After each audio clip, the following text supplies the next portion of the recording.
AC is not blowing, it's drawing hard. Well, battery's coming in that way. Okay.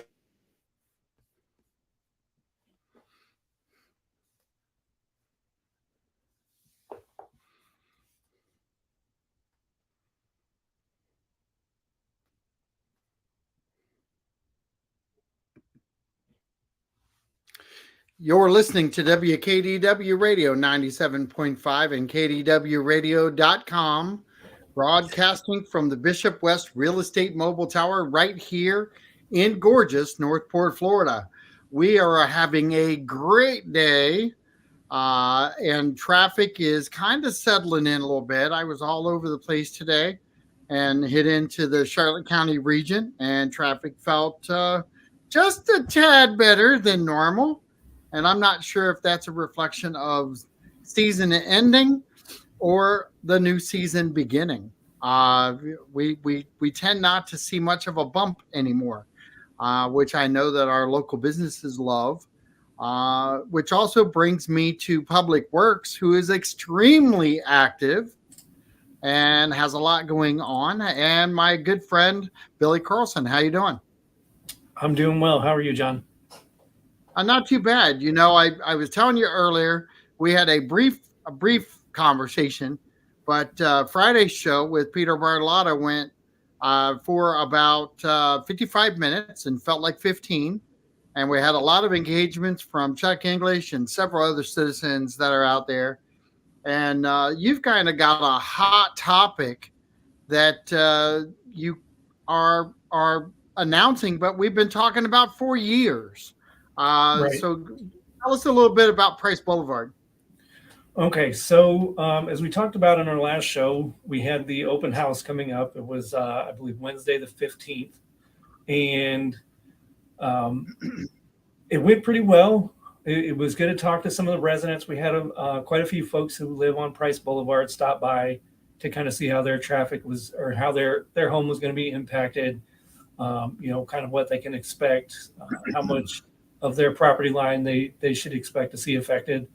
So we had a pretty good turnout there. It was good to talk to some folks. We had the map with the new road projected over as it currently stands. It was a nice 30-foot long map. We had it stretched out over 5 tables so people could really get a good look. A few people had questions where their mailbox currently is on the new map. So we pulled up a few of them on Google Earth to kind of compare and give them an idea. So I think most of the people that came to that meeting left with a little more knowledge than they came in with. And that's what we were there for, to kind of explain what's going on. So the next step is the project officially is underway this Friday, March 31st. We have the utilities groundbreaking for the price widening project. And with that groundbreaking, we can officially say, after all these years, that the price widening project is underway. Are there projected any changes, or can there be changes to the Price Boulevard widening project now that it is going to be officially underway? Well, we do still have some aspects of the project that are being looked at. We had a design previously before Hurricane Ian came through 6 months ago tomorrow. And so we have the engineering firm that we have contracted for the redesign is working on some of those changes to account for some of the stuff we saw with Hurricane Ian, specifically with the waterway crossings, how we can better harden those, how we can implement new changes to make sure that the roadway is better prepared to sustain a storm like that. Obviously, we never want to see another Hurricane Ian, but in the event we do, we want to be better prepared for it. So some of those aspects are still kind of in the air a little bit. As far as utilities, I think the plan that they have for it, I don't know if it's set in stone, but I'd say I would think it'd have to be pretty well set. In talking to some of the utilities folks at our open house, it sounds like they are increasing the capacity of the pipes that'll be running under the new roadway. As we saw after the hurricane, they moved everything from attached to the waterway structures to bored underground to make them better hardened. I think the plan is to do the same thing with the new wider water mains and things like that that they'll be running. So as far as those plans, I think we're set there. But as far as the roadway construction, the final design still has to be submitted and approved by the commission, and then it would go out to bid for the contractors at that point. And then when we have the contractor, when we have everything back, I believe the contractor goes for approval before the commission, and the roadway construction can begin. Are we incorporating some city water, city sewer along Price Boulevard for the housing and businesses along there to be incorporated into this over the time? I believe that's part of the plan, and that's why they're increasing the size of the pipes. I think currently, I think he was telling me they currently have 2 smaller pipes, and they're going to be essentially transitioned into one much larger pipe than is currently running under, and that'll help them prepare for the current volume that we have, because basically everything out east runs this way. So we'll be better able to handle that demand as well as the increasing demand, especially as we see, eventually the eastern end of town developed. I don't want this to turn into city water, city sewer conversation because we're a whole city. We're not talking about even on implementation of newer lines. Those are done separately and by section, aren't they? Yes. So those, I don't want to mislead or misrepresent anything about what's happening down Price Boulevard. How far out off of Price Boulevard do you expect city water and city sewer to go? That I do not know offhand. No.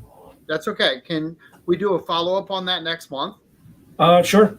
We can. I can ask around. And are they people down Price Boulevard? Is the expectation upon completion those will be all city water and sewer houses? I don't know that it'll be necessarily upon completion, but I think the work that they're going to be doing during this project is with an eye on having those homes eventually converted over. But to the best of my knowledge, it's not, okay, the roadway's done now, you're hooking up now, and that's it. Okay, so a couple things. Will you find those 2 things out, how far it's going to go out, and then what the eventual plan is going to be for city water and city sewer along those corridors for the residents? Okay. Awesome. That'd be great. So along the lines of Price Boulevard, do you feel like we have listened to the citizens and incorporated some things in that may or may not have been there prior to? So we obviously we take everybody's feedback into account.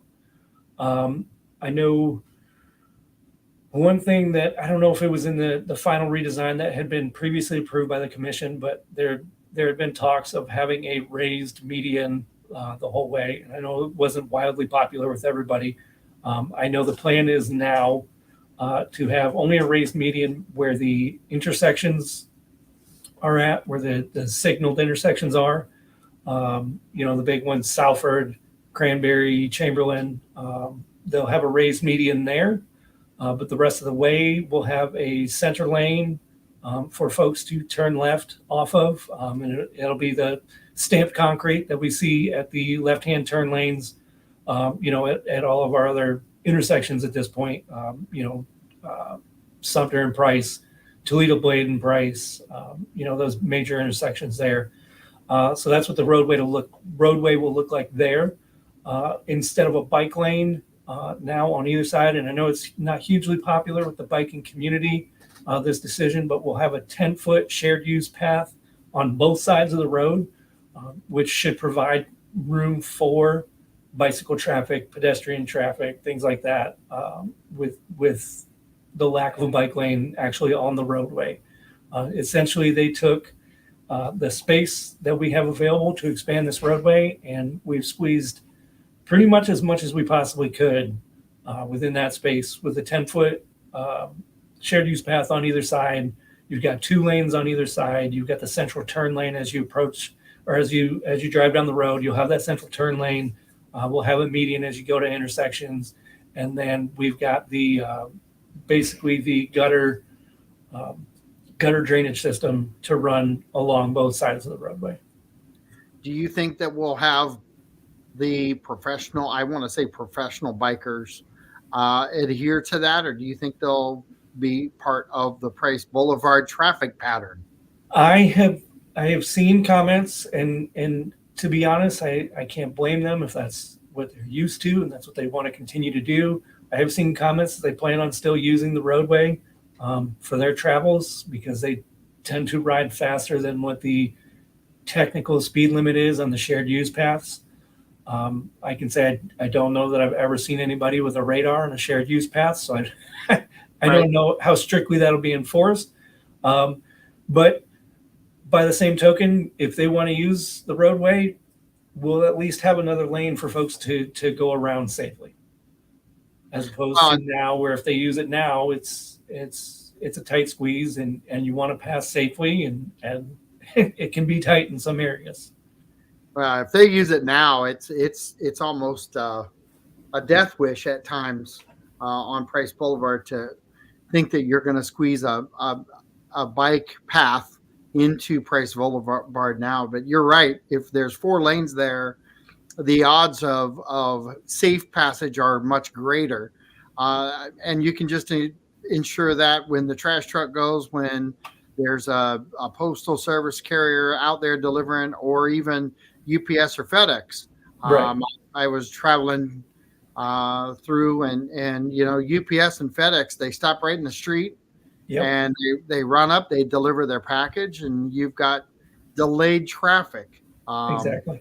So, I think we all want our city not to change to a certain degree, but the reality is that things have to improve when your population is growing at such a fast clip. Correct. Things have to change. Things have to improve. Things have to get more advanced into the future. I listen to a lot of people thinking that things should stay the same. Nobody should worry about anything. Why are we doing this? There are a lot of reasons to improve Price Boulevard. Can you, other than what I just named, can you come up with some ideas on the public works side of things? Mm-hmm. Just in the repairs that we just did on the infrastructure itself. Our hurricane season, don't with the rainy season and hurricane season on our roads currently, do we not see a lot of wear and tear because of the amount of traffic we have on these roads now? I definitely think you see some roads, especially the neighborhoods that they've been repaved, but maybe not recently. Some of the neighborhoods that are growing and seeing more traffic, you start to see the road edges, see a little wear and tear. You may see a pothole form, and then it grows a little quicker than it might have with less traffic.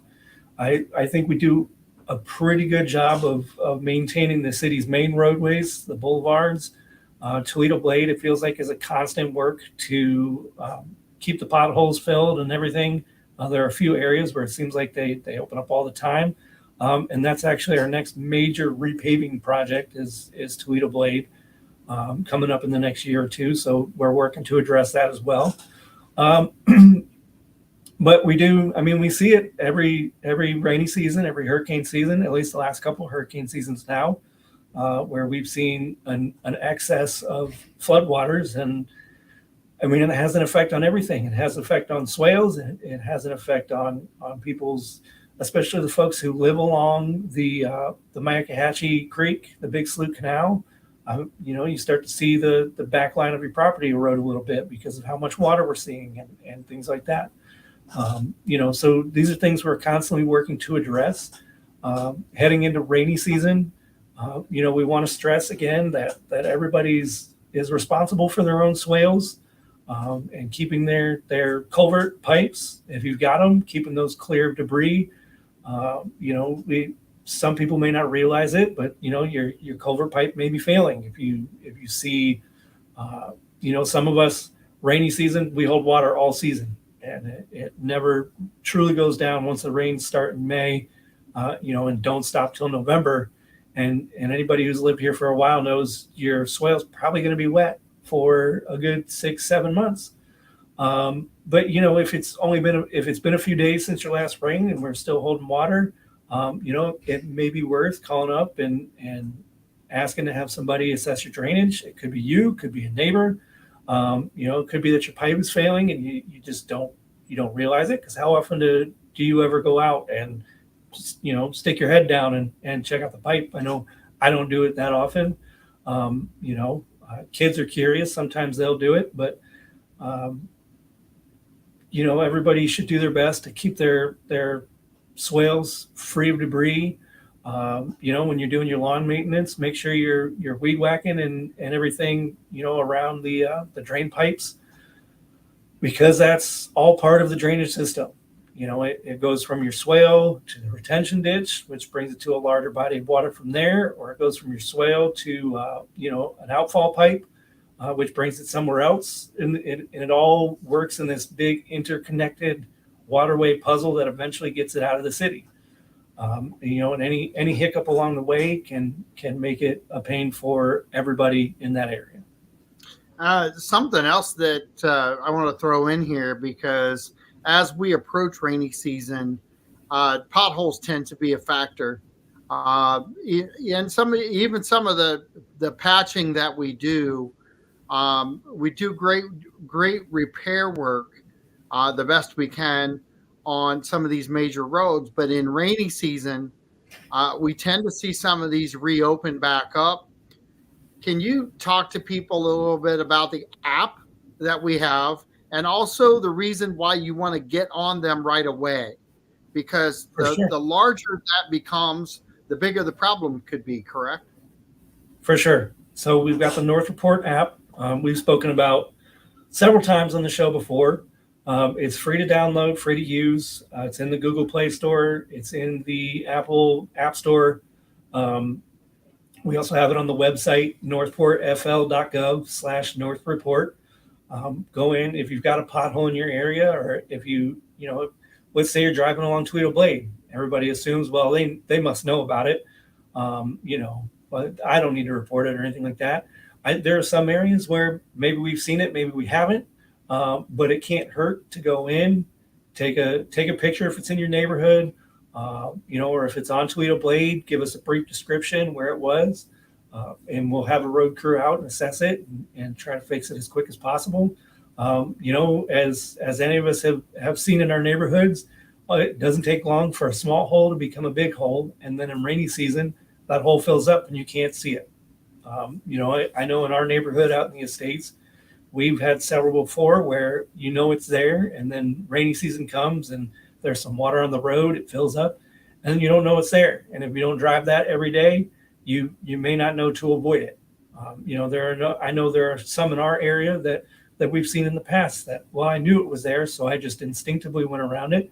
But somebody who's only here temporarily, they're only here part of the year, may have not known that pothole was there before. Rainwater fills it up, they go through, bang, now your rim's messed up, your tires are out of whack, what have you. So as soon as you've seen a hole start to open up, again, maybe somebody else sent it in, maybe we've seen it before, we've already got a work order for it, but we may not.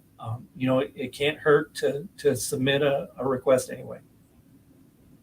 And I'm actually looking online right now, and if I was looking on the website, where would I find North Report?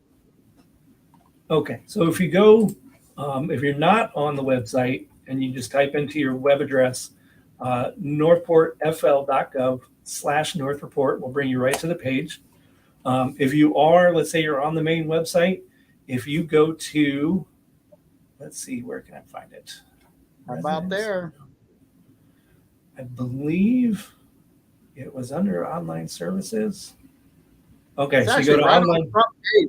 If you're If looking you at go, the front page, you've got a picture of the. It looks like the.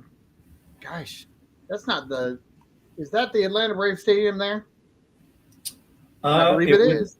Atlanta make Braves sense. Yeah. Stadium, and then it says report a concern. You can Correct. actually go to report a concern, and it's North Report right there. It gives you the link directly to download an app today on the App Store or Google Play. You can do it that way. And they've got it right here where you can click on either one and download the app and get it taken care of. Now, I've promoted this because I've used it. And the reason I promote it is because the response is amazing. The follow up is amazing. You get text messages to let you know when things are completed. Yep. It is really cool to be able to see your complaint get actually fixed. Doesn't happen very often where you get to complain and get documentation to show, hey, not only did we hear you, but we got it done. Right. That's really kind of a cool feature that we have there, right? Correct. And we also have, if you're on there, you can look on the top navigation bar under online services. The top one is report an issue. And the same thing, it brings you to the North Report. And I, like you, I've used it before, to report street signs missing, somebody left a box of garbage on the side of the road. Assuming it's not in front of somebody's home, if it's on in front of an undeveloped lot, then our road and drainage crews will come out and pick it up, things like that. Illegal dumping. I don't know if it's as hot an issue now as it has been in the past, but it's always an issue for us, especially on the east end of town, where it's a less populated area. Correct. It's a popular area for people to come out and just dump their stuff and run. So if you see these things, again, go to northportfl.gov/northreport or download the North Report app on your phone, and you can take a picture of it and send it in. If you've got your location data turned on your phone, it can hone in the location right to where you're standing when you make the report. And again, we've got it now where it's linked directly to our work order system that we use to keep track of all these things. So it's automated. You report the concern, it automatically creates a work order, and then you're automatically updated as that work order gets updated from a new work order to work in progress. If it was something that was not from our department, it may be turned to inspected and closed. If it's a repeat, if there's already a work order for that concern, it'll just come up and say it was closed because it's a duplicate work order. So it's actually pretty neat, the steps we've taken just since I've been here, to see it integrated that way to where it automatically creates everything and automatically provides updates with comment and everything like that. It's a pretty helpful app.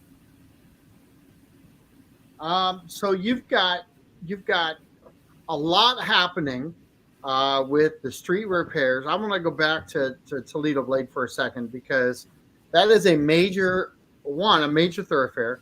Two, Yep. that is a major road for us to handle getting the work done. Are they going to be doing that when it's projected? Are they going to be doing that at night, or would they do that during the day? I would have to look into it. Obviously, for the flow of normal traffic, night work would be preferred. I don't know that some in the in the neighborhoods in those areas want to listen to night work, although they may be cushioned a little bit, being off the main road a little bit. But I would have to ask around and look into that. I don't know if that is part of the scope of work, if they're planning to work overnight. Obviously, well, I'm glad I asked it in the way I did, because your answer was spot on, and we'll go into that a little bit, because when we do look at road repair, don't we look at the environment of which we're addressing? for sure, it's things they can account for or try to account for is how can we minimize the impact of traffic.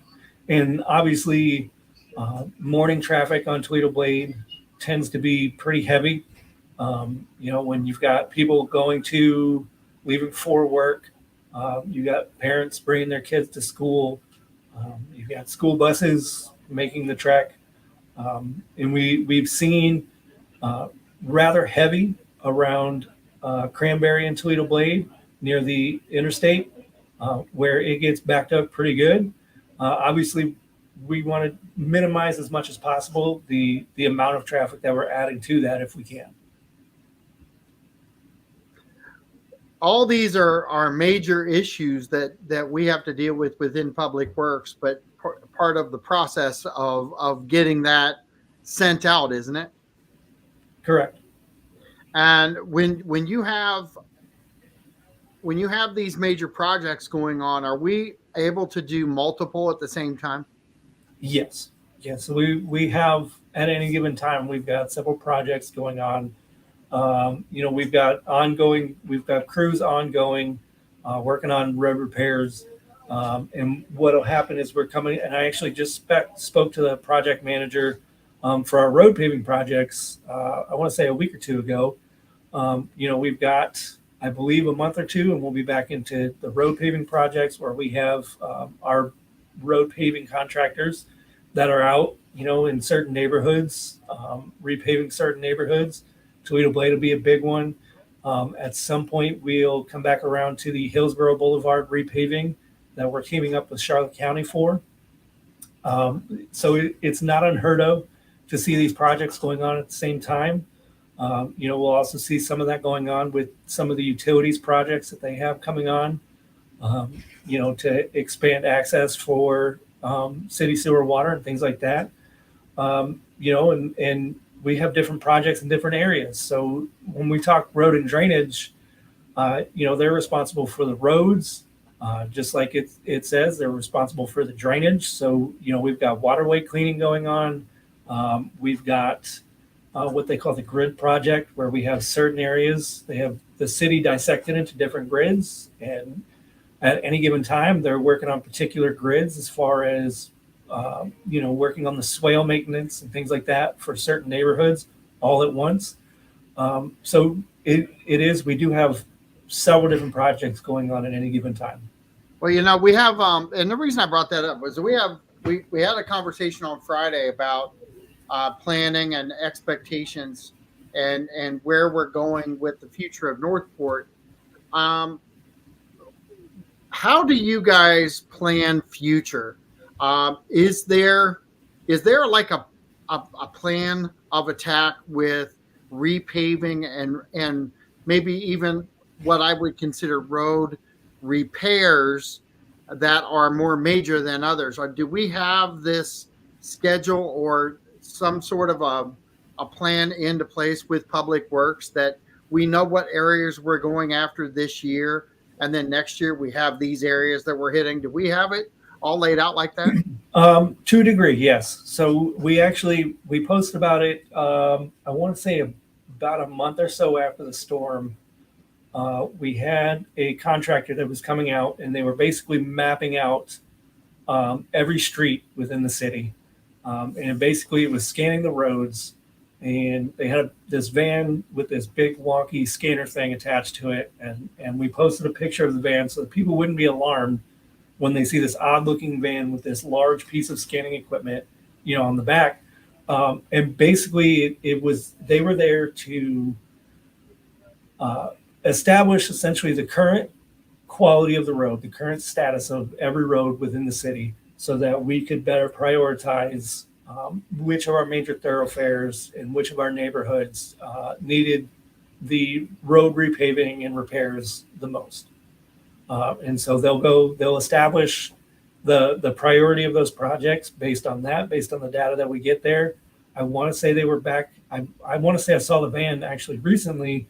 I'm not sure if they're back in town to map again, to get another status update, but that they're using that information, that data, to prioritize the areas of the city where they're going to, fix the roads next.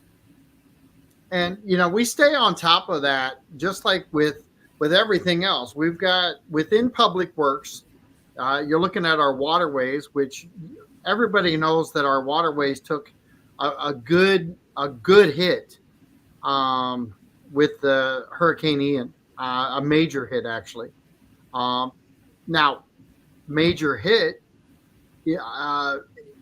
could have been a lot worse if we were not doing the pre-work that we were doing for years prior to that of cleaning out and getting rid of debris. I can't even imagine what would have happened with Ian if we would not have been clearing waterways prior to that event. Correct. And that's part of the process. They go through, make sure the water levels are good. And we've talked about this before. We have. Making sure that the water levels, especially ahead of Ian, we obviously had no idea we were going to see the amount of water that we did until a few days before. But before those storms, as those storms approach, the U.S. and things like that, we've constantly got people out. We've got our crews out monitoring the water stations, making sure that we're letting enough water out pre-storm, making sure that those water control structures are clear of debris, tree branches, runaway dinghy boats, john boats, everything like that. Doing our best to make sure that what we've created is a free-flowing water system. And post-Hurricane Ian, we've continued to work on the waterways, getting as much debris as we can. I believe they've hired another contractor to come out to the waterways and clear debris. They're going to be using the boat ramp down off Chancellor, down at that end of town, to offload some of what they're finding in the waterways. We are working with the several different governing bodies to make sure the Myakkahatchee Creek is clear of debris, especially since that's where all of our rainwater essentially comes from. All the trouble water that we've seen the last couple summers has, from Elsa, that was a foot of water being all over the swampland north of us. Some of the problems we saw from Hurricane Ian, some of it was just the water that was dumped on us for 6, 7, 8 hours. Right. And more of it was the water north of us running through town. And if we can keep that water free flowing, it moves out faster. If we've got obstructions in the waterways, obviously it's going to take longer for that water to leave.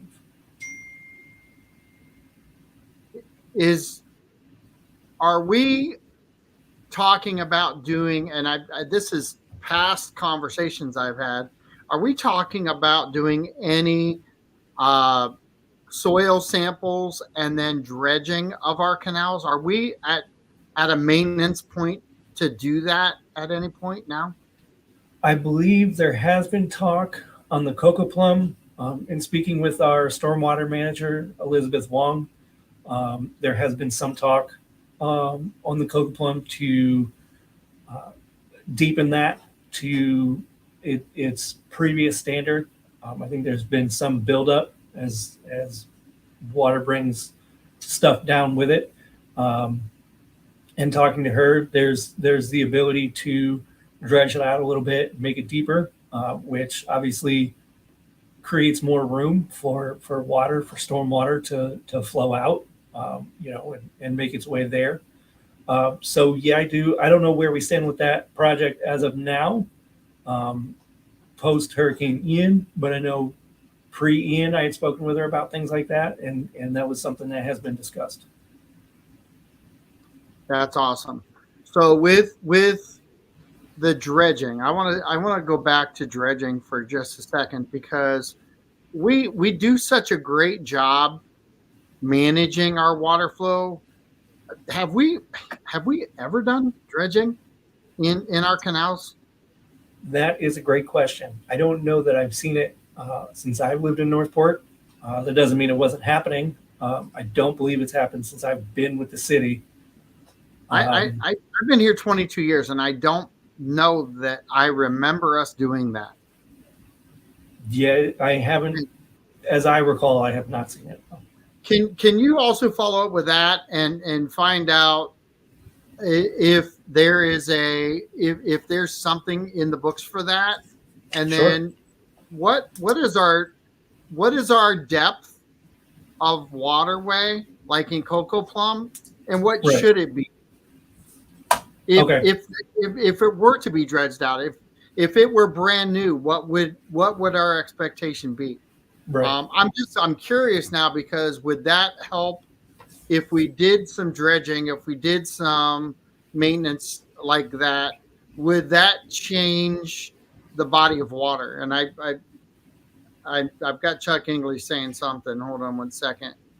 Um, when is road and drainage going to go down through the Myakkahatchee Creek to put their maintenance road, and do they have a recent permit from Swift Mud? That is a great question. I know Swift Mud is one of the organizations involved, obviously, being a waterway in Southwest Florida. I know they are working with them to get the Myakkahatchee taken care of. But I can look into the status of that project and see where we stand for sure. Well, and he just said that, and I'm sure that Chuck would know. He just said that dredging has never been done, but I'm kind of curious, because now that we've had the issue with flooding and so forth, are and this is all curiosity now versus what needs to be done and how we do it, and I'm not sure the integral parts of that. Because I'm almost positive anytime that you would do anything with the waterway, there would have to be a lot that goes into that preparation. For sure. Testing and different things like that. But if you could find out, and then maybe we could have a dialogue on our canals and the health of our canals pre and post hurricane, because right. we there has to have been, and I say this cautiously, there has to have been some health issues prior to that we were addressing, but I'm wondering now, are they worse because we had all that water pushed through, or are they different now because we had water pushed through, but we also pushed through a lot of debris? Right. And so I'm kind of curious. Okay. And I don't know if that's, let's see, sediment testing will be required. Okay, that's good to know. But if you could find that out, and then whoever we need to get on with you next month, maybe, okay, to talk about that, I think it'd be a good idea. And then we could kind of incorporate, if you live on the canals and you see something on the canals, or what your activity is on the canal, whether you're dumping things or you see a neighbor dumping things in the canal. right. Those are all things that really hurt us as a city. When we're taking care of 80 miles of canals, that makes a difference, doesn't it? For sure. Can we use the North Report app in reporting any activity in the canal also? Yeah, I believe there are. I'm not sure the category is waterway cleaning or something like that, but you can report that as well. Awesome. Do you know that on Price Boulevard, are we really looking at, gosh, I hope we don't ever get it again, but with the redesign that they're doing, Mhm. are they really focusing in on flood relief prevention with what they're doing? So essentially, part of the redesign process is obviously for the waterway crossings. You've got the Lagoon, the Creighton, the McCaughey, and the Blue Ridge. The part of the redesign is going to be, they're basically going to enlarge the capacity that those bridges have for water to drain under. They're going to be hardening both sides, so we don't hopefully see the shoreline wash out, which was a big problem that we saw with Hurricane Ian. One of the water control structures, we have drop structure 123, is located a little bit north of Price on the McCaughey Waterway. I was told this afternoon there's some work that's going to be done on that to help improve the water control there.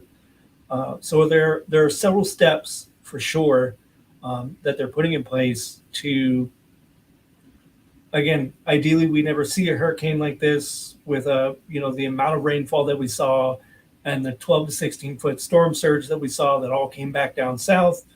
Ideally we never see it again, but in the event it does, we want these water control structures, these waterway crossings, to be far more prepared to take that kind of hit. And a lot of that is being able to increase the water flow as it approaches those structures. That was a big part of what we saw was the water was just too much. It's coming over the top. It's washing out the other side. The soil underneath washes out. Then you have no support for the roadway. Roadway, fails. And so if we can do a better job, if we can improve the flow of water so that it's not getting built up to the point that it's coming over the roadway, if we can help it evacuate underneath much quicker, that should do a big part of that for us. Well, we kind of addressed some of the roadway issues on Price post hurricane, and listen. I was extremely impressed with the timeliness of that roadway repair because I was filming. I was out doing my reporter thing. I was watching people not pay attention and drive on those roadways anyway, even though they knew they were causing more damage. Sure. The amount of, and I watched a video on YouTube, and I've got to tell you, it did it no justice. Anyone who went out and heard the sound, the giant sucking sound of the whirlpool of water on one side of the road, right, compared to the other side of the road, it was unbelievable that citizens were not paying attention. Sure. I get irate over it because the understanding of our roadways, it matters.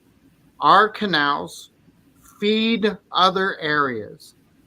If we are taking care of our canals, we have to expect people to take care north of us, don't we? Sure. Because that all their crap comes down with a storm like that, right? For sure. If we're not working in conjunction with the north of us, and we're not working with them to, hey, stay on top of this, what are you guys doing up there? How are you handling your water flow? If it was just a free for all, can you imagine what kind of damage would have been caused? Sure.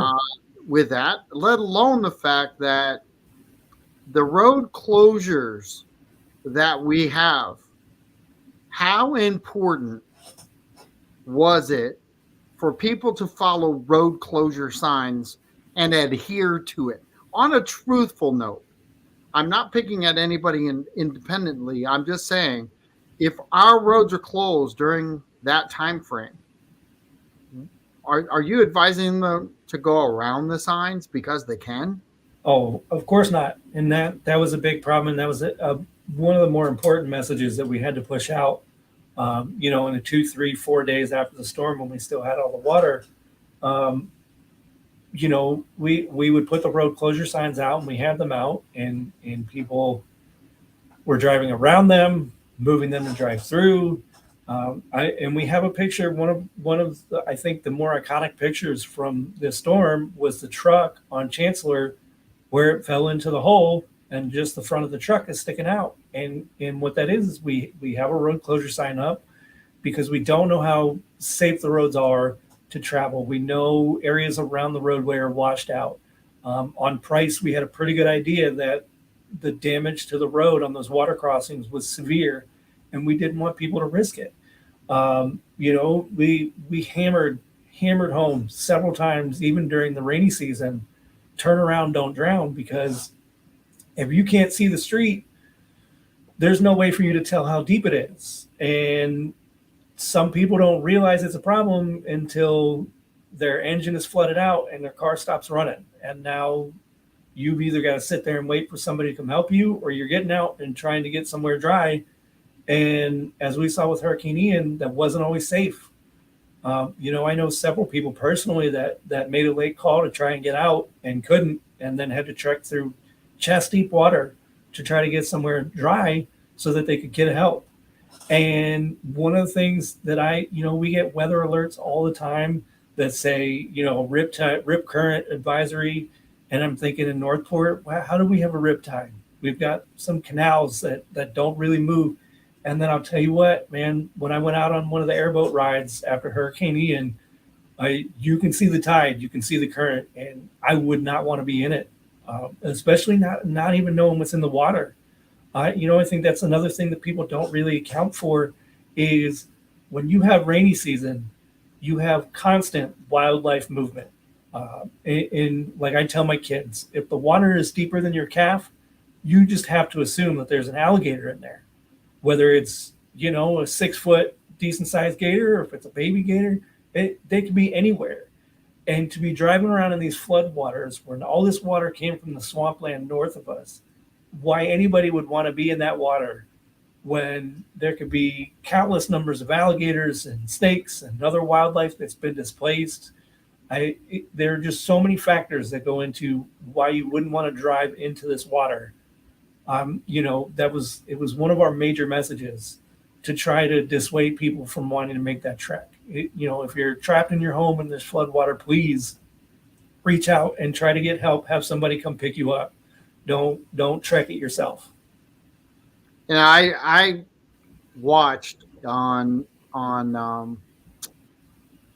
Hillsboro behind Kia, and I have the pictures. I still watch the video of the swirl that was there. And I gotta believe that as a community, we have to step up and be smarter than we were previously. So to talk about the past is a good thing if we learn from the past. I stood at the street signs. I blocked people. I blocked trucks with heavy equipment going, no, I have to get through here. I've got to go here. I'm like, are you kidding me? Do you know what happens if Coco Plum releases its wrath down through that 4-foot wide canal next to Kia? Right. So we already had 75 shut down. We already had Hillsboro shut down. And by the way, I got to tell you, they just did 41, but 41, I'll promise you, was not ready for Coco Plum release. Sure. We could have wiped out 41. I'm just dumbfounded with the fact that as citizens, we're not putting common sense behind our own selfish needs. Sure. And I say that because I hope it wakes people up a little bit. Because sometimes you just got to call out the masses and say it's okay for everybody to listen. But we really need citizens to kind of step up too and say, stop driving on them. Sure. And the police officers can't always be out there, but man, the citizens can line up, because the damage that happens downstream, we now have evidence, firsthand evidence, what happens when all that water comes downstream. I will promise you, McKibben Park people, they know exactly what happens when all that water rises. All those houses flooded. Yep. So we've got to, as citizens, start respecting each other and start adhering to some guidelines, especially when there's a major time of need. And that's going to be my preaching for the day. I because I kind of that it, I got to tell you, as somebody who's been here for 22 years, and I'm going to say this like I mean it. It just pisses me completely off when we as a city, our residents, we bypass the need to pay attention Sure. for our own selfish. I don't even want to say need, because if you think about what we had to do during that time frame, we still had to have access in and out for first responders. Right. Well, everybody keeps driving over those roadways. Every time they drove over them, it's just more wear and tear and less first responder if those roadways go away. Right. So I hope that we're going to start, Newcomers Day wouldn't be a bad time to really start talking about, hey, pay attention. When the roads are closed, they're closed. Sure. We teach on recycle. I think we got to start teaching on road closure signs down here. And the effects of when we don't. Because truthfully, we could have made things so much worse if some of these roads that did hold, because they were shut down, if they would have given way because the heavy equipment was coming through anyway, right, I can't imagine what would have happened, because our waterways are gosh, our soil is beach. It's beach. It's sand. We're building roads on sand, and we expect moving water at a brisk pace with a swirl that you couldn't get out of if you wanted to. Right. There's no. Think of the wildlife. You talked about wildlife. You think about wildlife. Wildlife at its most agitated point would have been in that water that day. Sure. Because guess where they're at? Not where they expect to be. Exactly. And I just can't imagine. And I listened to people, I watched people, and I just hope we yell pop, and everybody who knows what that means, they know what I just said. Because we got to pull our heads out, and we've got to start thinking as wise people and start participating and looking out for our city and looking out for our city workers. Sure. Because our city workers did an amazing job blocking roads. I guess my frustration today is I'm remembering stupidity. And greatness followed stupidity, because greatness happened after the event. Greatness was also happening during the event. Right. We had truck drivers, dump trucks blocking both lanes on Price Boulevard. Yep. And citizens driving around them anyway. Insane. I'm surprised we didn't lose more lives. It is a wonder, given the level of impact we saw, just from the level of damage we saw to homes and roadways, and the number of people that tried to drive through it, got flooded out of their cars and things like that. It's a wonder we didn't lose more people. Well, we're gonna definitely call this Wake Up Monday. We may have started with a bang, but we ended with a flurry, because we can be a wiser city because of it. So the fact that we're at 3:59 now, I appreciate everybody coming on the air. If you have any comments, let us know. I'm looking forward to talking to you next week or next month about the dredging and water quality and things like that we have in our canals. And I look forward to that, Billy. Okay. All right, buddy. We'll talk to you soon. This is John Rawlings and Billy CARLSON with Northport Public Works and WKDW Real Talk Radio 97.5. Please share this video, get involved, and be safe and get home on your best behavior. Under 80 miles an hour on 75. Talk to you soon. Bye, guys.